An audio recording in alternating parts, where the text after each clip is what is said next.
I am NetMoverSitan, and last time we checked, Moses' office had gained the talents of Atelier. Well, they needed the equipment, although Ezra had a problem with Yuria herself.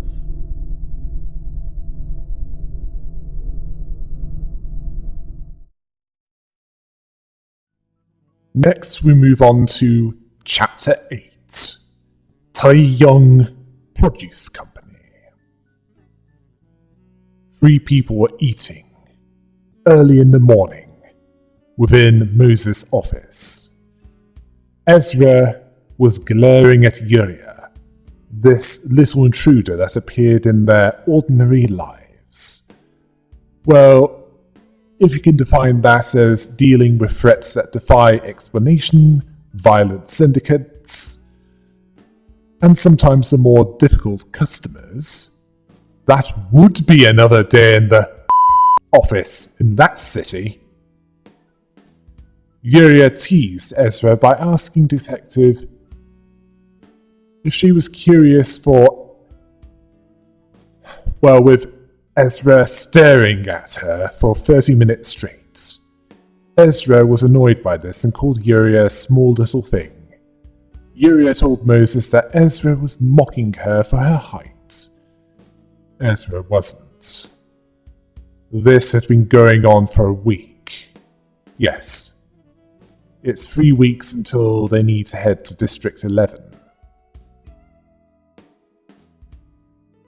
Which was making Moses lose her appetite, even though the rice was well cooked. So she snapped and kicked them both in the shin as she shouted at them to be quiet, telling them to keep it down while they're eating. They silently agreed, knowing better than to her off. She was eating quail egg boiled in soy sauce with warm rice. This was bought from Ran's side dish store, a grocery store recently opened near their office. She liked that and considered going to that grocery store more often. Well, while she was in District 14 anyway. As for whether or not they're in District 11, that's unclear. Once she was done eating, she went to the terrace and did what she did each day. As in, smoked the death weed that was clogging her lungs in a slow and addictive way.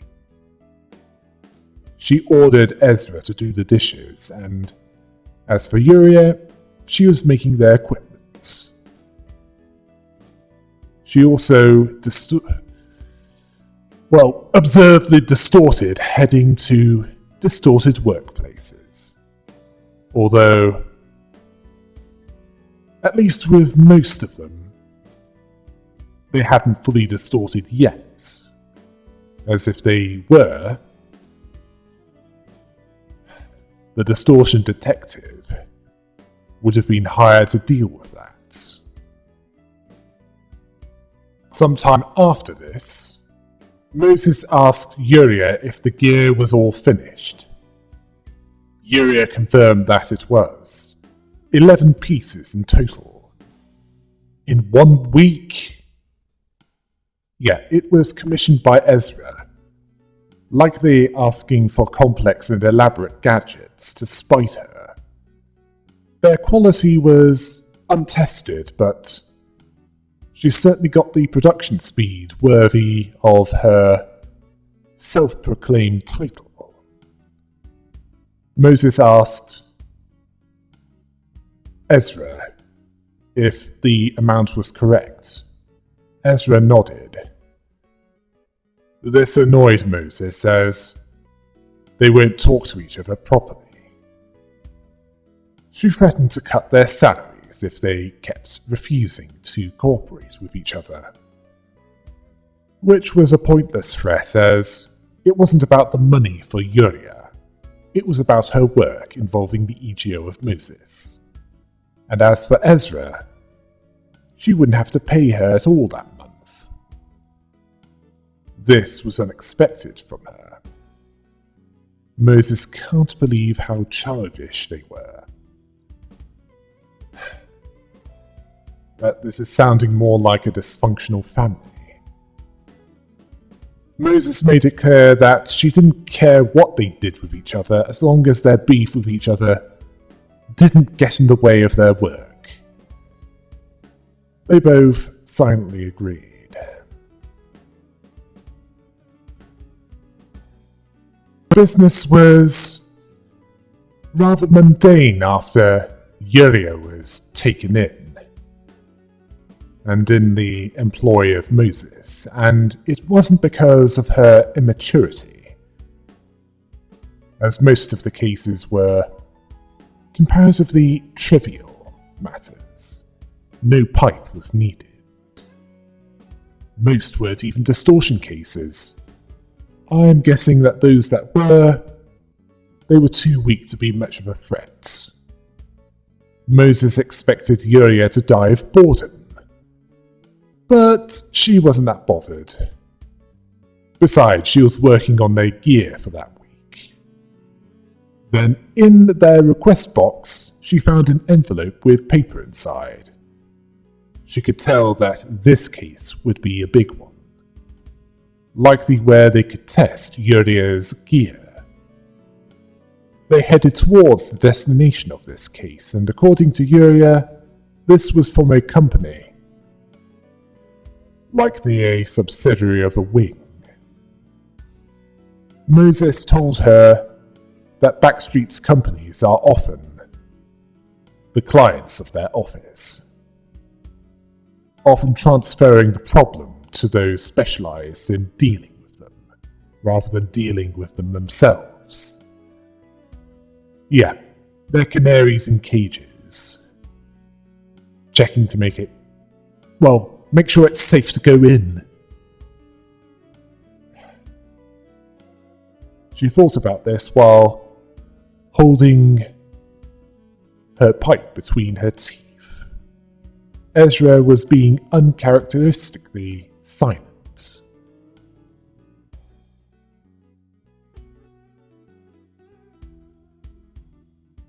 Moses decided not to break that silence. The company that needed their services was a large enterprise in a 10-story building. Yeah, this is possibly a subcontractor of the wing that this district is run by. Each of them presented their credentials to reception. Moses and Ezra with their fixer IDs and their letter of request, while Yuria showed her workshop union certificates. Yeah, she likely needed to keep in touch with Tres Association on occasion. They each received the visitor's pass, and Moses, when asked for her destination, said Floor 8, as stated in the letter of request. They were greeted upon the doors opening on that floor by Kang Jinsil, which according to his business card was the section manager of Tae-young Produce Company, who had requested 3 officers to deal with it, but none of them could deal with it. At least, they didn't come back to speak of what's happened. Yeah, it's not only his that's on the line, but also his subordinates. Yuria told him that he doesn't have to worry about that, as Detective Moses will take care of it. Ezra remained quiet. Moses introduced herself by name, fixer office, and that she handles mysteries and unsolved cases, then asking who recommended that office. Apparently it was Ame office, due to Koaru recommending them to him, which was a subtle way of that fixer caring for them. When Moses asked where are the people suffering from the symptoms that he described in the letter of request, Manager Kang told them that it was in their sleeping chamber on the 4th basement level. Yeah, Yuria was clearly new to this, as she didn't know what that was doing there. Ezra explained to her that it's because it's a corrupt company that forces its employees to work overtime so often they don't have time to go back home to sleep. It's a miracle that they're still alive, working unhealthy amounts of hours. As I wouldn't be surprised if a few worked themselves to death. Yuria was surprised by this. Manager Kang told them that most firms did that. Well, considering that call center, with the balloon people dealing with the stress that made their heads explode, along with that citizen of the city within that area that the Church of Gears was operating,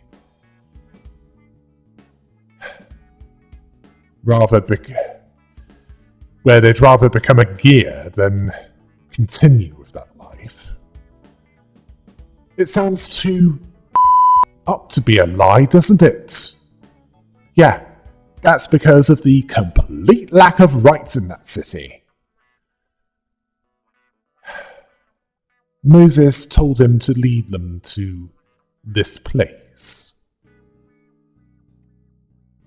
Back in the elevator, Manager Kang tagged his security keycard on the elevator control panel, likely a security feature that prevents outsiders from knowing, well, about the sleeping chamber. As this revealed, based on the buttons that were made visible, that the company building can go as deep as 15 floors underground. There might be hidden ruins down there.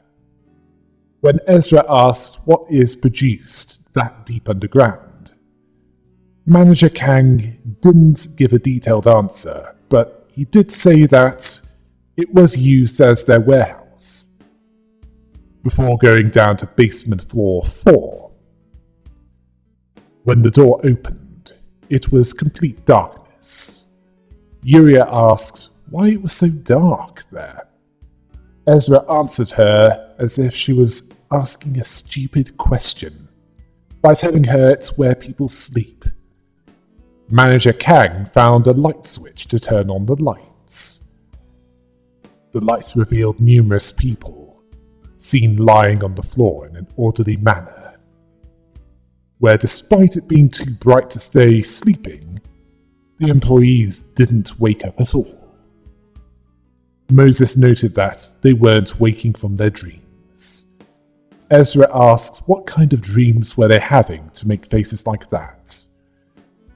Yuria noted that it was something that they used to escape from their living hell.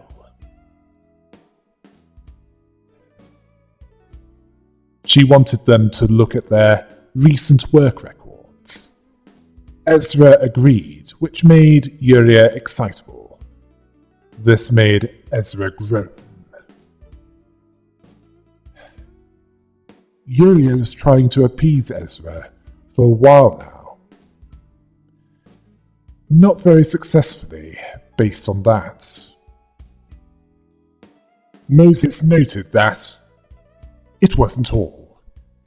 Due to all of those lying on the floor, opening their eyes, and they began to chant like they were demonically possessed.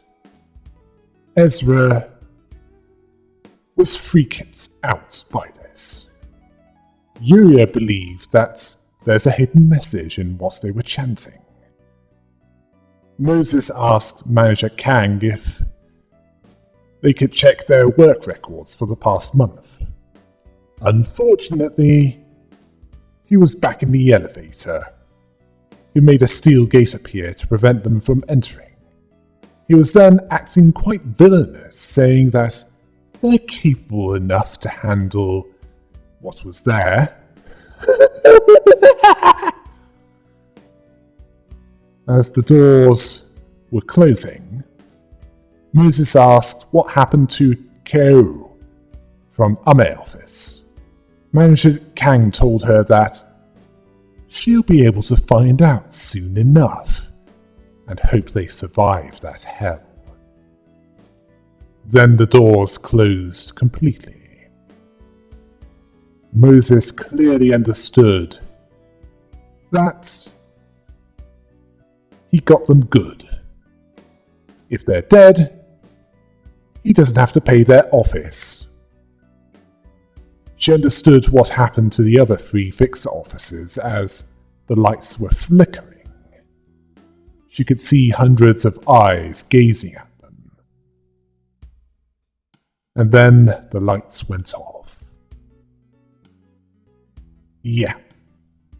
What does Wayland Yutani, OCP, Umbrella, and pretty much any corporation in Cyberpunk 2077 have in common? Those above a certain level see those below them as expendable assets, to be used and destroyed as they saw fit. Well, let's hope that Yuria's gear is as good as Ezra commissioned it. And now, I expect that she'll hope that her rival is as good as she claims to be. Next, it's Chapter 9, Crimson Point. Where we last left the fixers of Moses' office, they were trapped in basement floor 4 of Tae-young Produce Company. Yes, that's Moses, Ezra, and Uriah. They readied themselves in the dark. The flickering lights creating that dark, as the distorted workers of that corrupt company were looking in their general direction, as manager Kang Jin-sil saved his own. Ezra took cover behind Moses, saying that she's hopeless in this kind of situation where they use, well, terror tactics. Uriah annoyed Moses by taking jabs at Ezra, saying that she's not helping to look for an exit. Moses asked if there were any night vision goggles. Ezra remembered that there were some in her dimensional bag, made by Uriah to Ezra's specifications. Moses told them to hand them to her, sounding impatient. She did so and handed a pair to each, which was decorated by ribbons. Apparently workshops in the north are big on adding unnecessary adornments to everything they make. I wouldn't be surprised if they made outfits that wouldn't be out of place in a anime. Yeah. I mean, can you imagine Ezra wearing in protective outfits that make her look like a magical girl? Yeah, as in revealing, colourful, and impractical. And yet still working as intended. These night vision goggles are certainly this, even compensating for the flickering light bulbs. As far as Moses was concerned, this was better than using a lighter, as they can clearly see the distorted workers. Ezra asked Moses worryingly, What do they do if they start jumping at them? Moses didn't know. There was 108 of them, and 3 fixers. And they're the fixers, so the odds aren't that good, considering that the 108 employees were blinking at the same time, chanting the same words. Moses noted that their minds might be linked. Then Ezra pointed out a mashed pile of flesh in the corner, at least 8 of them, each from someone killed at different times, each crushed brutally. According to Uriah, it was by one with enough strength to cause considerable external damage from being thrown.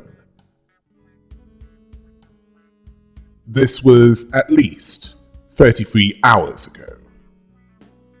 Moses identified the most recent body as Kaeru, her old friend or colleague. Well, the rest were fixers of his office. Whatever did this was capable of pounding a grade 4 fixer like the meat in front of a Backstreet 23 chef.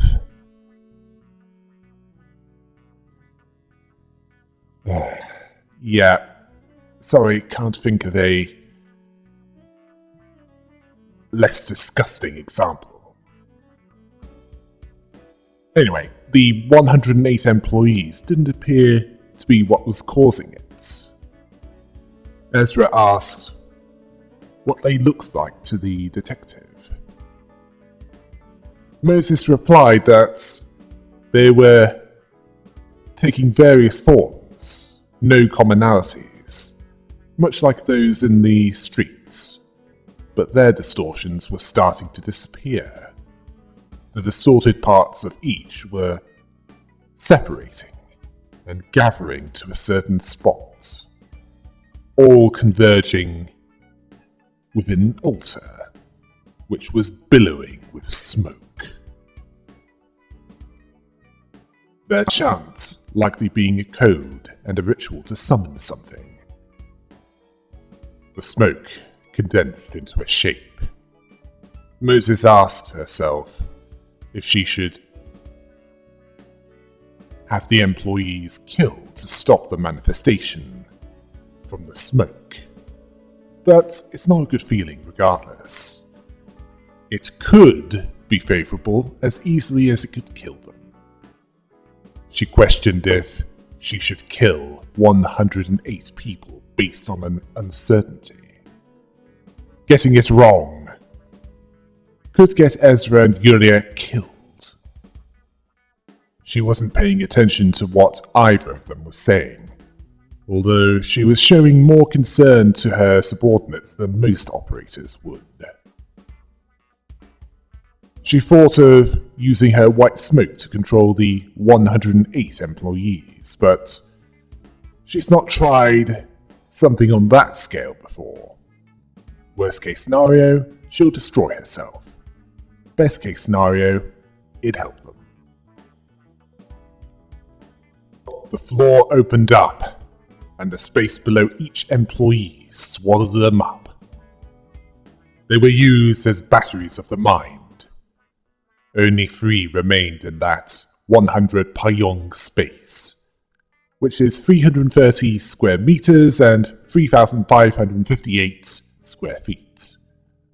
Then they saw something 3 meters, or 9 feet, give or take, in size. One that had 6 arms, huge muscles, a skeleton head breathing blue flames with red eyes. Basically, a gamma-irradiated Ghost Rider who had overdone it with spider mutations. It made a bizarre pose. It was clearly hostile. It was enough to make all of them go to brown alerts. Yuria was taking this seriously now, based on her holding on to Moses' sleeves tightly. Ezra was the stronger one now. Moses told her that what they're about to face is completely different from anything that they've dealt with before. Ezra understood as she got ready. Moses did the same as she told Yuria to observe her. Yuria understood this as a demonstration of the pipe's capabilities, holding the pipe between her lips. Moses breathed in. Moses understood that this distortion was similar to the pianist, one dedicated to bringing destruction. If they were careless, they would be dead. Yet this made Moses excited, possibly due to an opponent worthy of her abilities. Ezra then called for All-Out Assault Mode Mark III. This made the dimensional bag glow orange, and armed her with a number of exoskeletons that made Ezra's big bulky body, which was likely hidden by her jackets, based on the image of her, even bigger. The size now rivaled that of the beast in front of them. These exoskeletons appear to be Yuria's work, likely having ribbons on them, based on what was on the night vision goggles. But Ezra added stickers to put her own touches to it, much to Yuria's irritation. Ezra calmly told her to run to the elevator in order to fix it. If they look like they're about to die, she shouldn't hesitate to do this. This made Yuria serious when talking with Ezra. Moses focused them on the task of getting out of the situation alive. The fight began with the giant leaping at Moses. The skeletal head was in front of her, and one of its arms was about to punch her. Thankfully, Ezra intercepted this fist and sent this skeleton giant flying, proving why she could be trusted by Moses. The giant was quick to recover and attacked Ezra, but a powered shield was deployed from the exoskeleton to shield her from the impacts. Moses understood that psychological attacks were about as useful against this distortion as dancing to mass distract her enemies with a musical number. But she knew that slowing it down might work. But she still had her doubts, both with this and Ezra delivering the finishing blow. But she told Ezra to protect her. Ezra understood. Moses inhaled crimson red breath. Ezra commanded the Yuria-style rotary drill to appear, which made 3 drills emerge from the exoskeleton on her right arm, which thrust into the skeleton beast's body. Which didn't work that well, due to the skin being durable enough to make sparks fly in all directions upon impacts.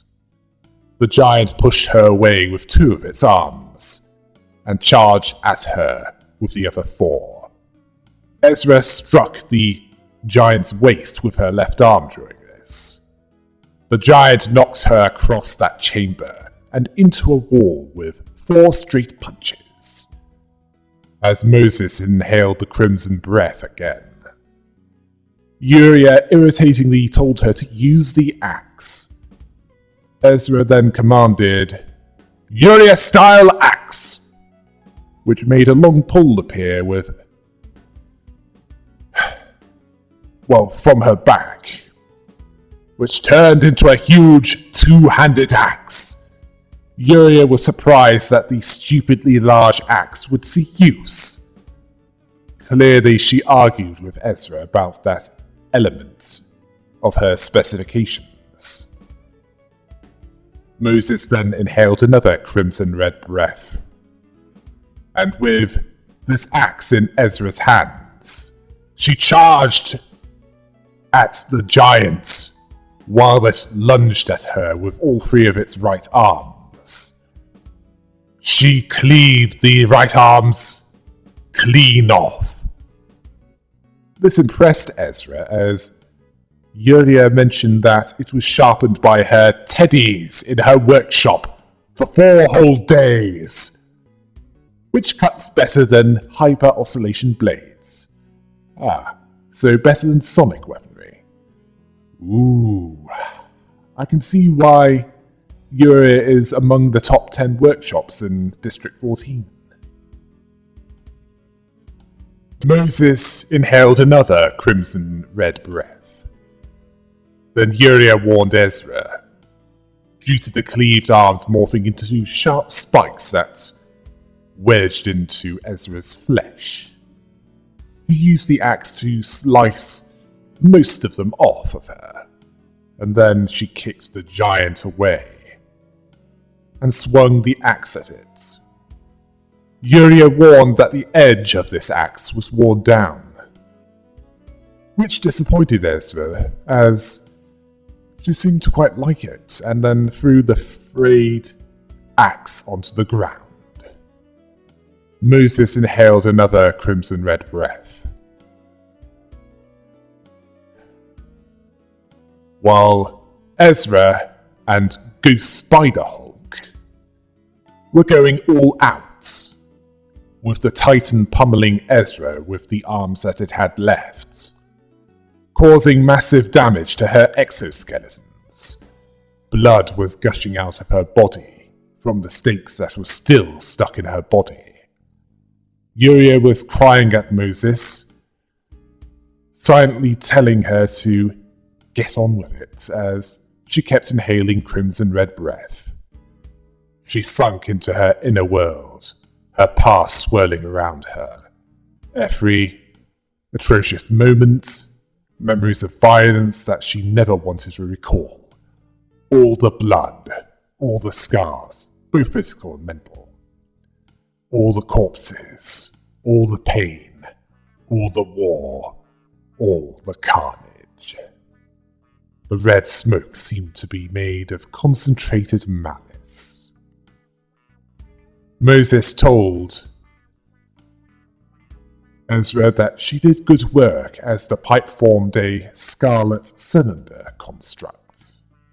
She called it Crimson Point, and then stabbed it into the giant, which expanded by about 5 meters and erased its upper body. The physical force had no external or internal origin.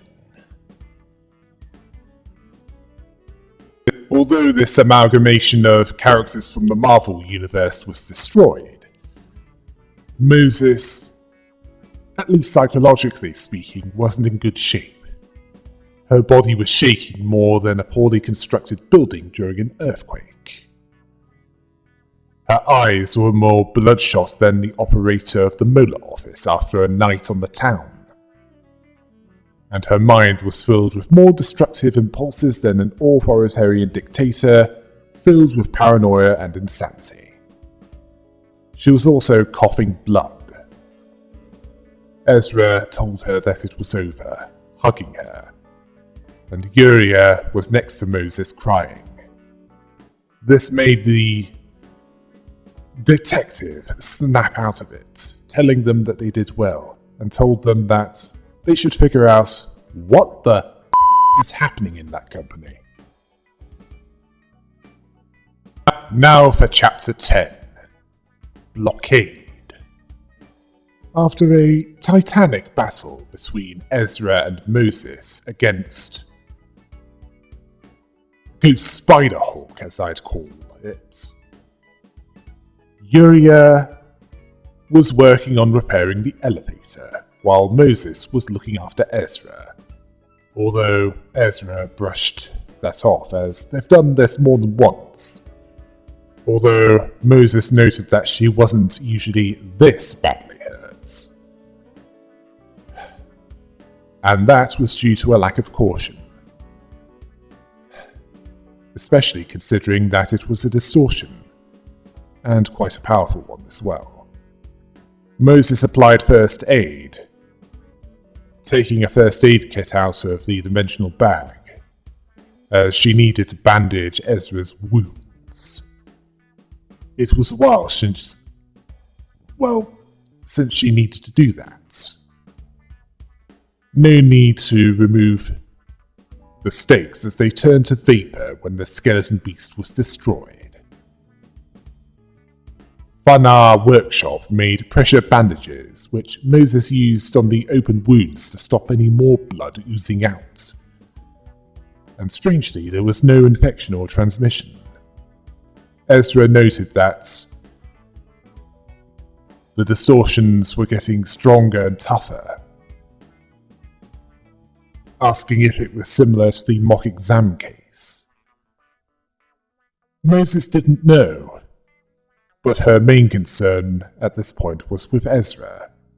She examined the altar-like black box at the other end of the chamber, which extracted the distortions of all of the employees that, as a byproduct, made white smoke. It's this white smoke that formed into the giant distortion, an amalgamation of all of them. An artificial distortion made by the design of whoever set that up.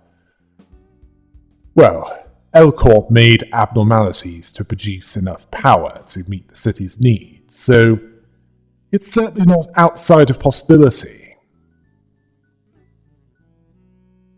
Moses called Ezra over to get that box when she's done bandaging. Ezra picked up her bag, dusted herself off, and got off her. Yuria then reported that the elevator was working. They can go to any floor that they want. Moses thought about what was going on. The company was putting its employees to sleep in that underground chamber, and hired fixers against this artificial distortion for an unclear purpose. Was it to make it into a weapon? Well, it could shift the balance of power if they could figure out a way of controlling it. Although how to measure and manipulate the mind through a device or two, that's unclear. L-Corp might be able to do that if they wanted to, but it's gone, and a singularity is needed regardless. It's certainly outside of the Backstreet's capabilities, at least by itself. They decided to head to the 8th floor. As they got into the elevator, Yuria was more respectful of Ezra, calling her Sunbae, which surprised Ezra, even though it makes sense as she's the most senior of Moses' assistants. Ezra jokingly saying that Yuria must have distorted. No, Ezra. She has a respect for what you do, considering how she utilized... how you utilized her weapons. Moses told them to joke later.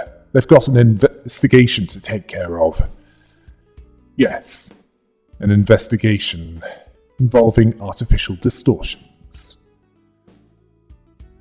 Oh yes, and as for Sunbae, there's no English language equivalent.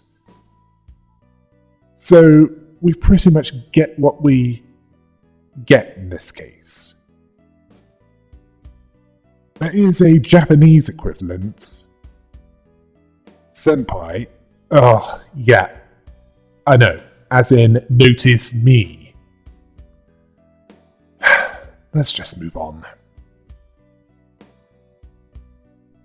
Unfortunately, when they arrived back on the 8th floor, it wasn't much better than the sleeping chamber of the 4th basement floor. The coat of freshly spilt blood, and overgrown green vines with countless red fruits gave that away. The stems growing on the ceiling. the employees were dead, with agape mouths. Okay, what are we dealing with here? A blend of Poison Ivy and the Joker?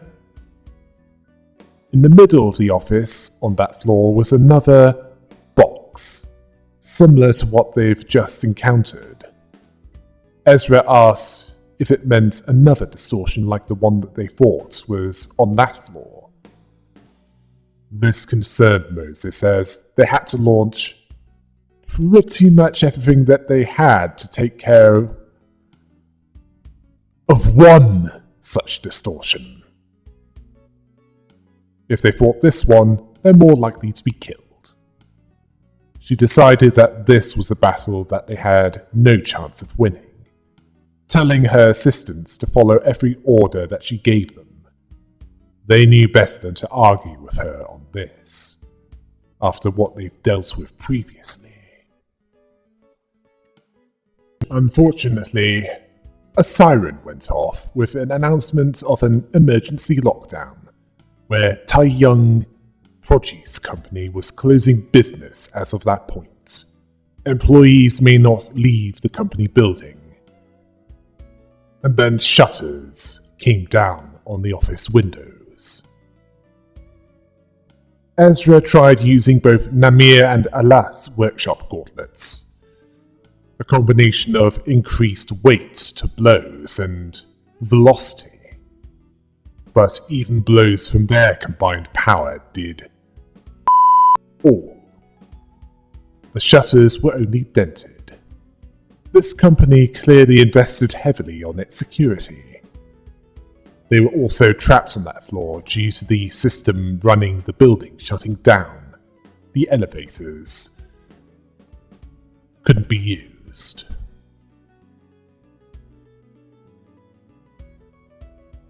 According to Uriah. And then they heard something shattering. It wasn't the window giving in to the impacts. No, that would be far too convenient. Moses told Ezra to get the stigma blade ready and asked if Uriah could make a device to start a fire. Uriah lacked the resources for that, but she could try, using something that she prepared for her pipe. As for the red objects, they weren't fruits. They were eggs. They were in the middle of a hatchery. That punch on the shutters caused them to hatch. Great going, Ezra. Now you get to face giant mosquitoes with human faces. Okay, what do they represent? Those that have tormented the employees that they came from? Ezra warned that they were coming. Moses told Uriah that she's willing to try what she suggested, while Ezra held off the giant bloodsuckers with her stigma sword. Unfortunately, some got past her, and bit her, and sucked blood out of her. Moses, upon seeing this, told Uriah to be quick about it. Uriah readied a red ribbon tied around her pipe, and told Moses to try imagining fire in the same way she formed a red sword construct. She drew in red breath and she created fiery birds that burned the giant pests. Okay, what next? Summon Phoenix and resurrect all those nearby? Ezra thanks her. She was not in good shape. Uriah told them that they could take the stairs as the door wasn't locked. The birds of flame provided enough of a distraction for them to escape there. Unfortunately, Yuria was unprepared for the sight of the stairwell. The stream of people flowing along the staircase. A river of humans floating down the stairwell. Limbs tangled with each other. Ezra voiced her doubts that they'd get out of it alive. Moses, on the other hand, was more outwardly optimistic about the situation. Next we have Chapter 11, The Tide. It wasn't looking good for Moses' office. Moses had just realized that she could make fiery bird constructs. Ezra was partially drained of blood due to giant mosquitoes with human faces, and Yuria was unsure what to do about the tide of people on the staircase of a company that was locked down. Moses needed Yuria to trust her, which she did.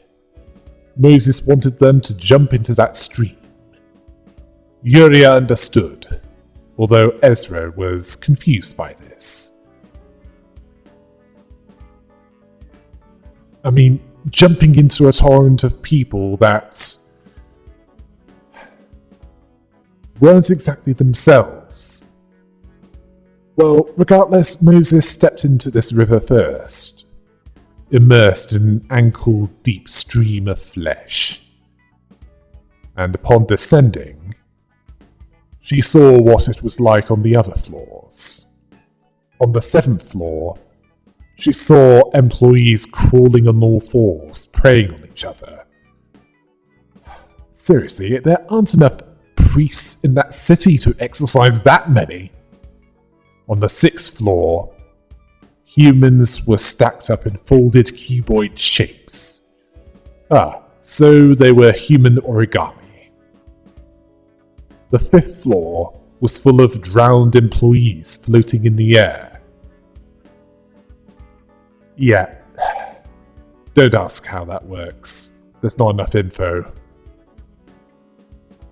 The 4th floor was where people were offering a human sacrifice to a statue of a person who had reached nirvana. Great, so they were practicing a corrupted version of Buddhism. The 3rd floor was where the employees' minds were being eaten by a dark shade. Yeah, quite a variety of different distortions on each floor.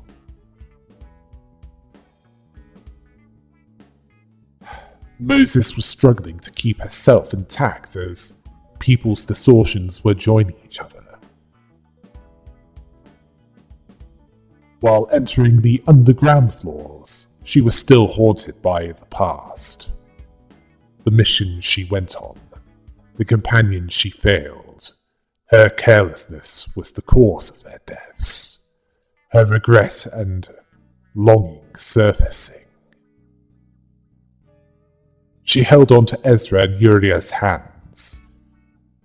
But before they got to the bottom, Moses lost consciousness. When she awoke, she asked how long it had been, and noticed that Ezra and Yuria weren't around. That and her head was pounding, as if she had drank ridiculous amounts of alcohol and was suffering a hangover. Then she heard a nostalgic and despicable voice in a pre-recorded message, telling her that if she's hearing it, she's at the 15th basement floor of Tae-young Produce Company. Moses understood this to be this voice's silly game. It's why Han Hye-jun visited her. It appears that Moses and the source of this voice have unfinished business. The message continued by saying that she always trusted them, like the Seven Association, and did every favor they asked of her. Moses guessed that the source of this voice was behind the incident that she caused that day as well. The voice asks her why they left that message to talk with her. What about her assistants? How were they able to use the distortion to their advantage? Moses didn't want to let the sly serpent's words sway her. She takes care of her partners, deciding her own path. The voice told her that the anomalies in that building were set up for one reason: to let her know that they found a clue. The distortion that she's chasing after. They've shown that they can harness the distortion to an extent, asking if it gave her a glimmer of hope that she may finally repent for what she did.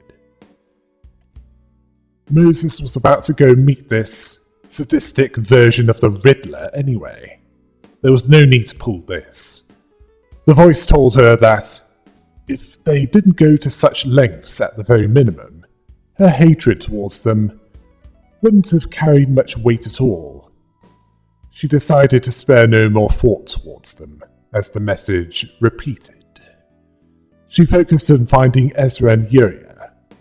The 15th basement floor was pure white surfaces, and Ezra was standing idly in the middle of it. Ezra looked distorted to Moses. Thankfully, Moses can solve this, as it wasn't at an advanced stage. Ezra was looking traumatized, tiny, and powerless. Uriah was out cold. Ezra couldn't protect her. It was like that instant that she, Moses, and Han Hye-jun were the only survivors of. She still believed in Moses, though.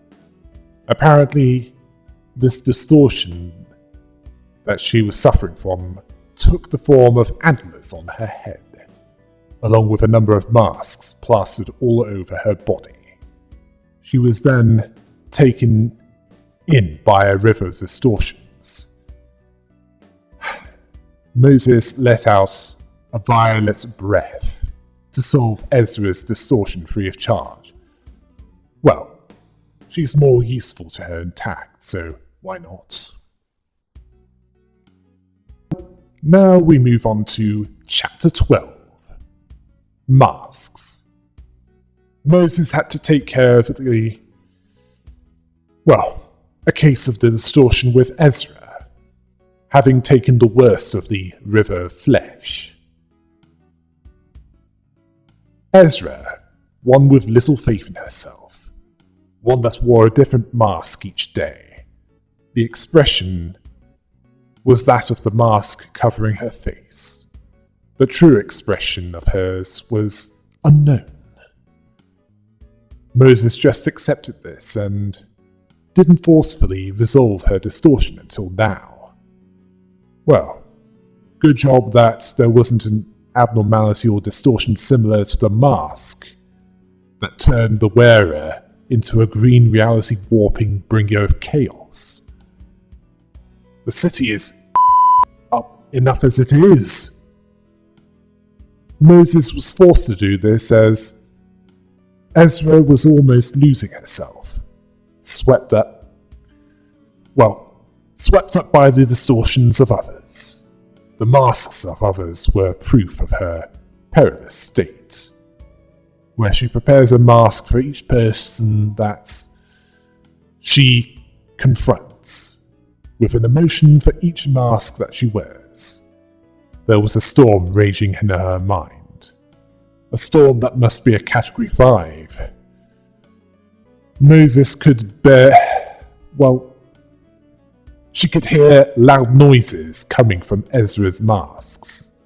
Laughter, crying, anger, anxiety, melancholy, distrust, joy, all for the purpose of deceiving others that everything is fine.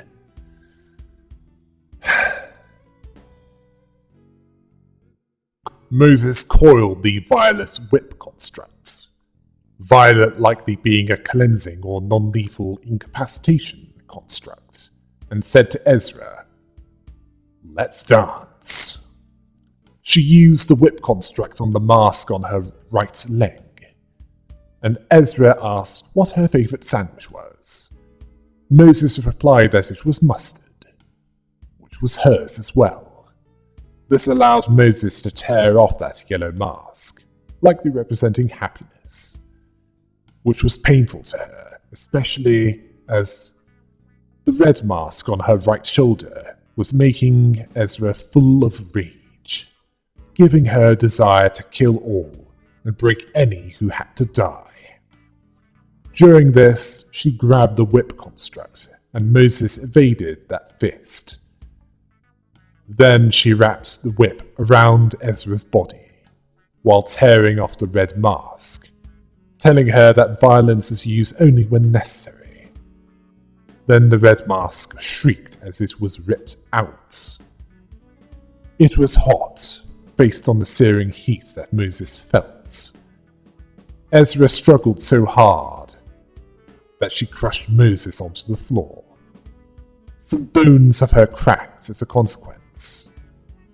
Moses complained that it cost her a fortune to get her back fixed. She tore off Ezra's masks one by one, each resulting in a burst of emotions coming out of her. The ice-cold mask ate away at her mind, likely representing despair. There was also a mask with rusted nails hammered into it, and no, neither of them had a cursed French puzzle box. This mask likely represented self-loathing. Moses told Ezra that they weren't her true emotions, they were facades, what she wanted others to see. Moses was scolded, she was bled from splinters, she got frostbite.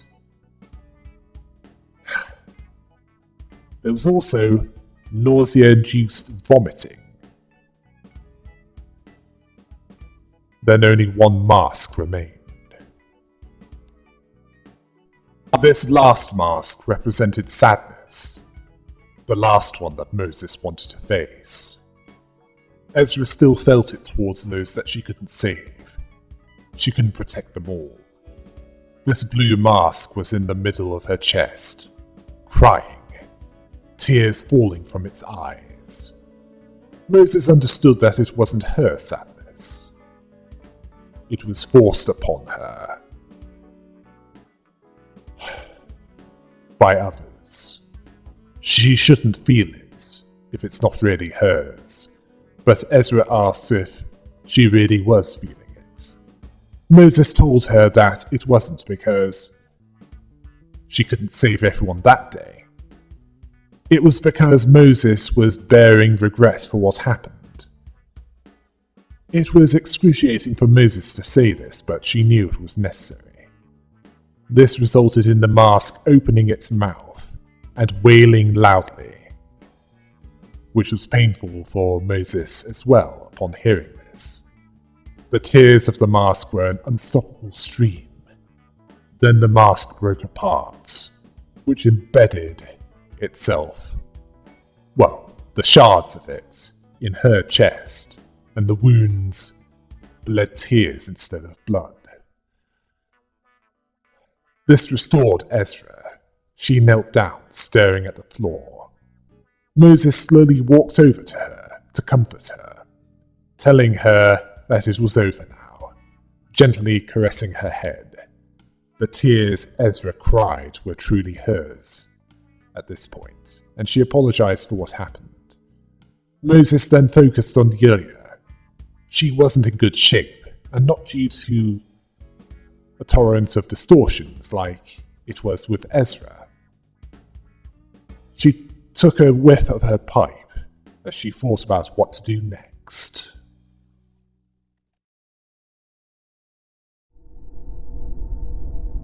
Chapter 13 will have to wait until the next video.